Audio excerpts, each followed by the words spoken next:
Oh shit, here we are again at Wolf's Fine Line Tattoo. Once again, I am your host, Christian Burnell, with things I have learned from tattooing.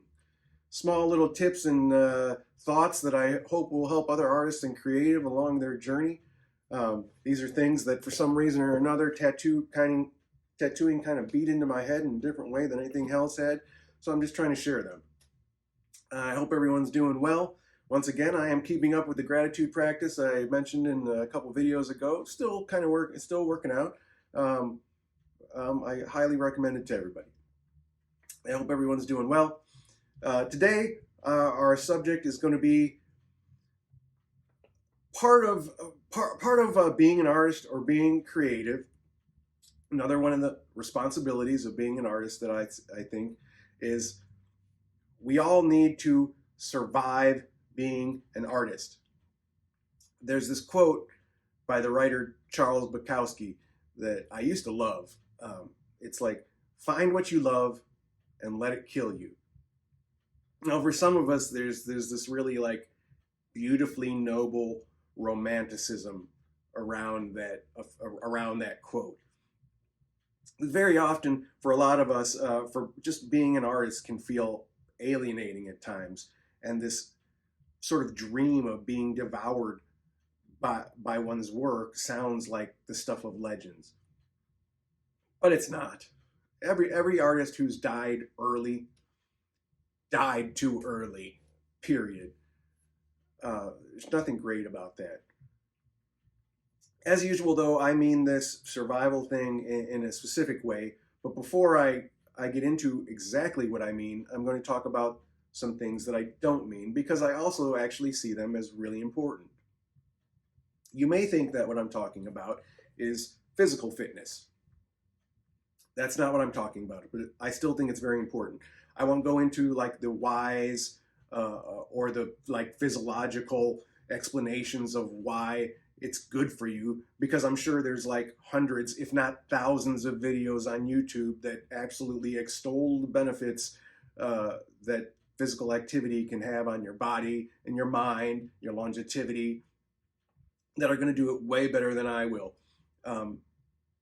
That said, I always recommend some sort of strength training or martial arts. Some people love running, biking, hiking, rock climbing, whatever floats your boat, man. I do various forms of strength training. I practice martial arts. I practice like mixed movement arts or mobility. And on the down low, I take YouTube dance classes. Whatever turns you on, man. Find it and have some fun, okay? I'm also not talking about mental health. I'm actually, but again, it's vitally important. I'm actually one of those people that I'm big on the therapy thing. I like it. But I know some of you have tried it maybe once or twice and you didn't have a good experience, so that's kind of ruined it for you altogether. And I'm sorry, I'm not trying to call anybody names, but I think that's really dumb. Did you give up on intimate relationships because your first one or two didn't work? If you did, you may really have some problems. But I'm guessing most of us didn't. Finding that therapist that you click with that can be just as hard, if not harder, than finding a significant other. I've had therapists that I absolutely loved. I've had some that I just thought they were meh, and I've had some that I couldn't even understand how they were practicing. Just don't judge the entire idea of therapy by one or two experiences, especially if they're bad experiences. Having an impartial third person that you can say anything to is awesome.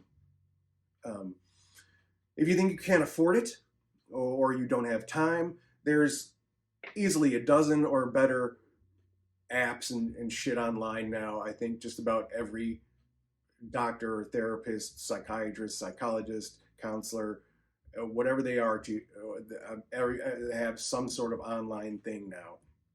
It's a little bit cheaper than in person, and you won't have to drive anywhere.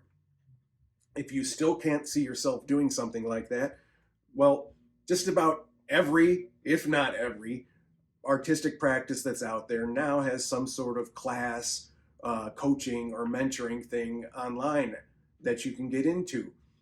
A big part of many of these is that they set up a kind of community where you can get together on a regular basis with a bunch of like-minded individuals.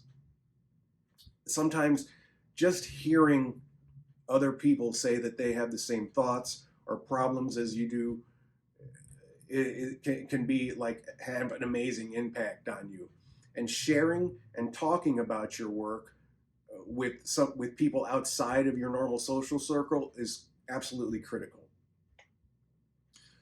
So what are you talking about, Brunel, right? Okay, here's what I'm talking about. I'm going to try to tell you, I'm going to try to set this up with a little bit of a story.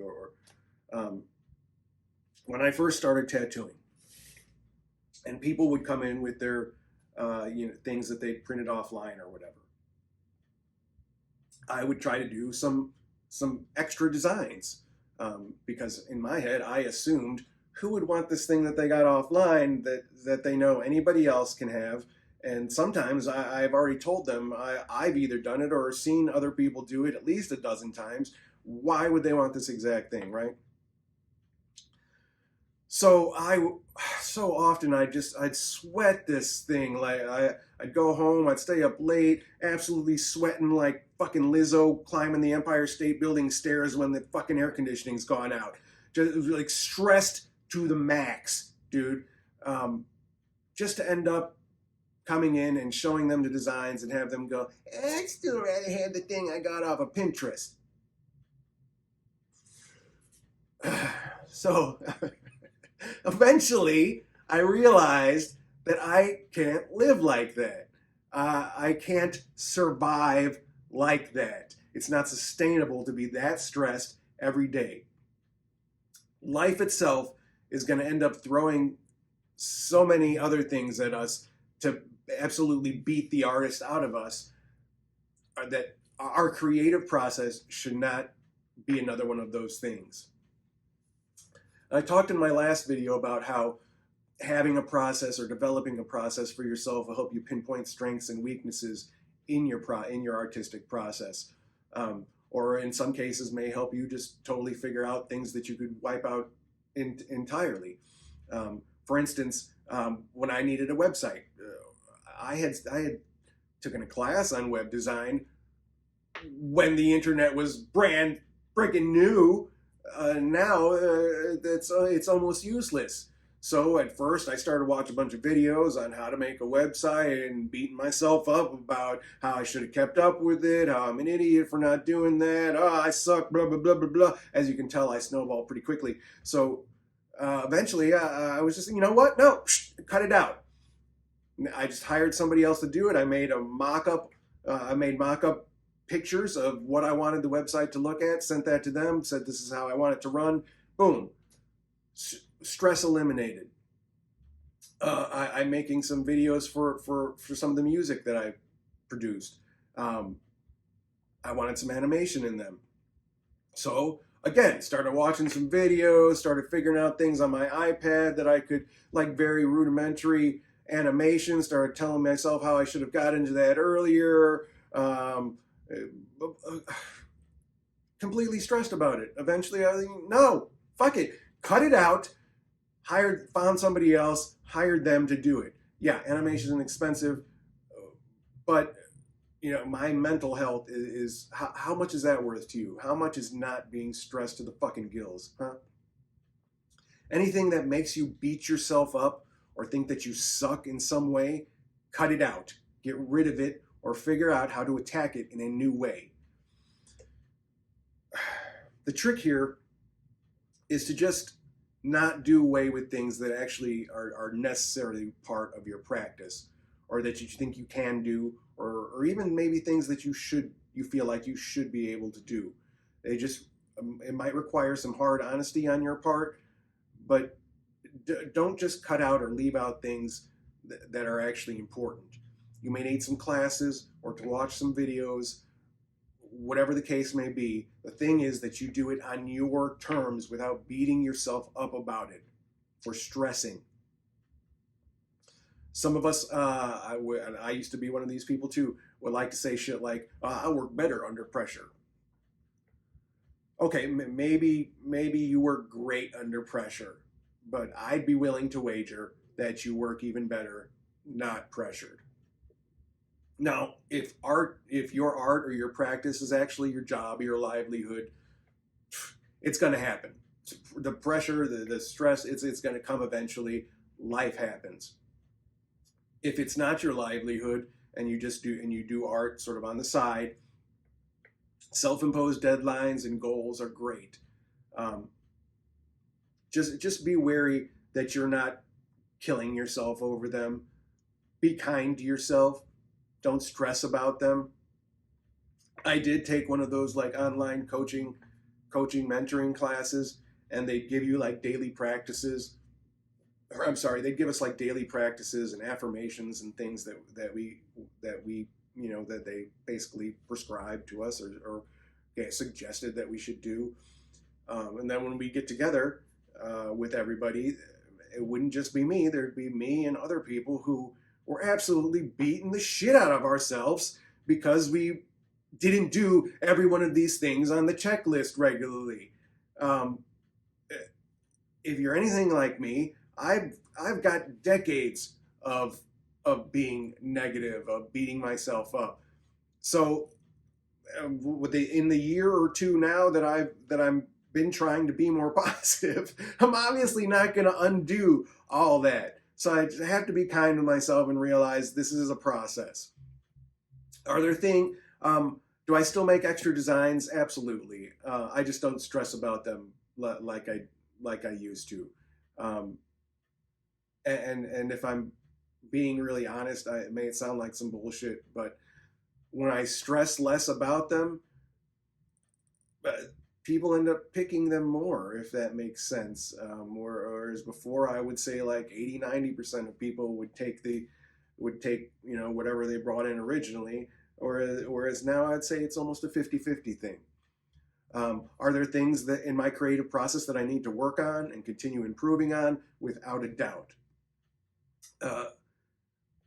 But that's all right, as long as I remain conscious of them and continue to improve and work on them in a way that doesn't stress me and that I can actually be proud of. I hope that helps some of you. But yeah, the main thing is just not letting your artistic practice be something that stresses you out. Being an artist, again, is a tremendous gift. If you have that type of sight, if you have those ideas, we need all that we can get from you. And you need to bring us all that you can, and you can't do that when you're stressed out, or when you think you suck, or whatever. Again, that's it. I hope you're all doing great out there. Once again, I appreciate you coming and watching these videos. I hope that I've helped somebody, even if it's like 10 years down the line. Any feedback or comments will be appreciated. I'll be back again next week with some more ideas and thoughts. Everybody have a great week. Love and stuff. Take it easy.